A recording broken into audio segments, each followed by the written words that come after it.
ജ്ഞാനത്തിന്റെ പുസ്തകം 9-ാം അധ്യായം 1 മുതൽ 4 വരെയുള്ള തിരുവചനങ്ങൾ.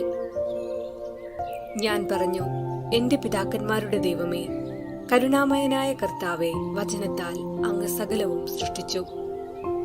ജ്ഞാനത്താൽ അവിടുന്ന് മനുഷ്യന് രൂപം നൽകി.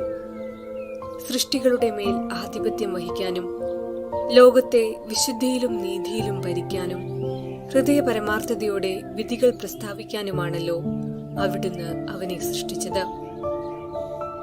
അങ്ങയുടെ സിംഹാസനത്തിൽ നിന്ന് എനിക്ക് ജ്ഞാനം നൽകണമേ. അങ്ങയുടെ ദാസരുടെ ഇടയിൽ നിന്ന് എന്നെ തിരസ്കരിക്കരുതേ. ഓർമ്മിക്കുക,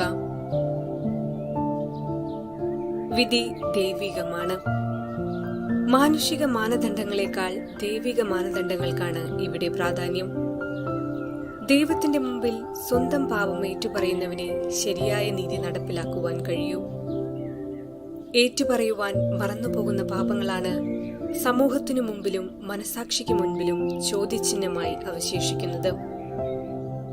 ദൈവത്തിന്റെ മുൻപിൽ പാപം ഏറ്റുപറയുന്നത് ദൈവനീതിയോടുള്ള വിധേയപ്പെടലാണ്. ജോൺ പോൾ രണ്ടാമൻ മാർപ്പാപ്പ ജൂബിലി വർഷത്തിൽ ഒരു ഏറ്റുപറച്ചിൽ നടത്തി. മനുഷ്യ സമൂഹമായ സഭയ്ക്ക് ദൈവത്തിന്റെ മുമ്പിൽ എന്തെങ്കിലും തെറ്റുപറ്റിയിട്ടുണ്ടെങ്കിൽ ഞാൻ ഏറ്റുപറയുന്നു, മാപ്പ് ചോദിക്കുന്നു. നമുക്ക് ദൈവത്തിന്റെ മുൻപിൽ പാപം ഏറ്റുപറയുവാനുള്ള അവസരമാണ് കുമ്പസാരം. പാപം ഏറ്റുപറഞ്ഞ് വിശുദ്ധീകരിക്കപ്പെട്ട ജീവിതത്തിലെ ദൈവിക കാഴ്ചപ്പാടുകൾ വായിച്ചെടുക്കാനാകും. മറ്റുള്ളവരെ അന്യായമായി വിധിക്കുവാൻ ദൈവം ആർക്കും അധികാരം നൽകിയിട്ടില്ല. ദൈവിക വഴി ചൂണ്ടിക്കാണിക്കുവാൻ മാത്രമേ നമുക്ക് അധികാരമുള്ളൂ.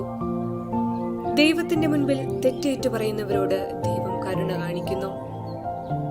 ദൈവജനത്തിനായി ജീവിക്കുന്ന വ്യക്തിക്ക് അധികാരം എപ്പോഴും ശുശ്രൂഷയാണ്. എളിമപ്പെടുന്നവനെ വിധി പറയാനുള്ള അവകാശമുള്ളൂ. വിധി പറയാനുള്ള ന്യായങ്ങൾ ഓരോന്നായി അണിനിരത്തുമ്പോൾ നമ്മുടെ വാക്കുകളെ മറക്കാതിരിക്കാം. നമ്മുടെ ഓരോ വാക്കിലും ന്യായവും നീതിയും നിറഞ്ഞതാണെന്ന് ഉറപ്പുണ്ടാകണം. വാക്കുകൾ സത്യമായാൽ പ്രവൃത്തികൾ ന്യായമാകും. ഏറ്റവും കൈപ്പേറിയ സത്യം ഏറ്റവും മധുരമുള്ള നുണയേക്കാൾ നല്ലതാണ്. ന്യായവും നീതിയും നിറഞ്ഞു നിൽക്കുന്ന ജീവിതത്തിലെ വിശുദ്ധിയുണ്ടാകും. വിധികൾ വിശുദ്ധവും ദൈവഹിത പ്രകാരവുമായി തീരുവാൻ പ്രാർത്ഥനാപൂർവം വിധി നടത്തുവാൻ വിധികർത്താക്കൾക്ക് ഇടവരട്ടെ എന്ന് നമുക്ക് പ്രാർത്ഥിക്കാം.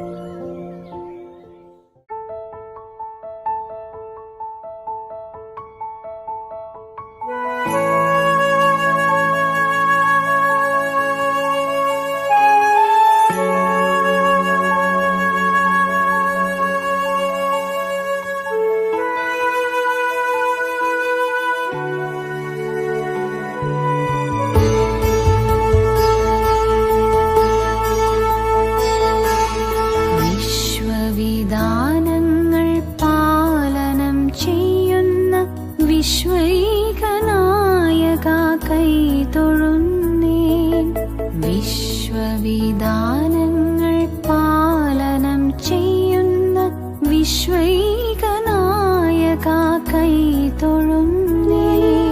സത്യവും ധർമ്മവും നീതിയും കാക്കുന്ന നിത്യപ്രകാശമേ കൈതൊഴുന്നേ. വിശ്വവിധാനങ്ങൾ പാലനം ചെയ്യുന്ന വിശ്വൈകനായക കൈതൊഴുന്നേ.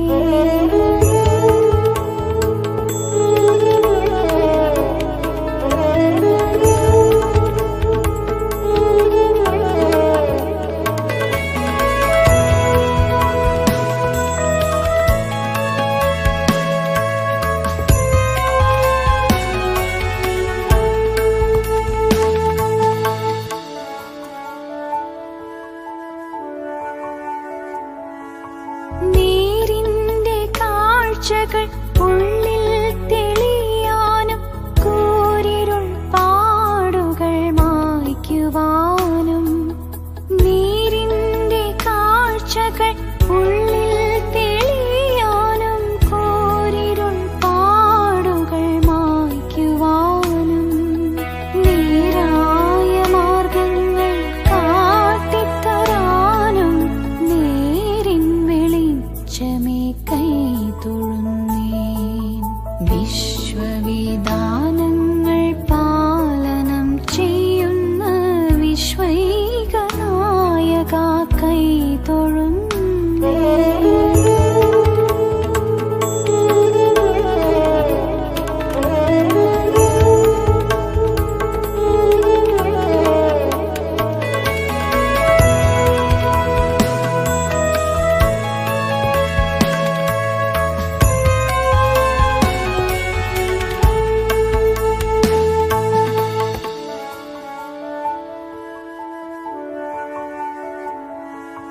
വിജ്ഞാനമംഗളദീപം തെളിയാനും പ്രജ്ഞയിൽ സാന്ത്വനമാകുവാനും. വിജ്ഞാനമംഗളദീപം തെളിയാനും പ്രജ്ഞയിൽ സാന്ത്വനമാകുവാനും. കർമ്മകാണ്ഡങ്ങളിൽ എന്നും മുഴുകാനും നന്മയിൽ വാഴാനും കൈതൊഴുന്നേൻ. വിശ്വവിധാനങ്ങൾ പാലനം ചെയ്യുന്ന വിശ്വൈകനായക കൈതൊഴുന്നേൻ. സത്യവും ധർമ്മവും നീതിയും കാക്കുന്ന നിത്യപ്രകാശമേ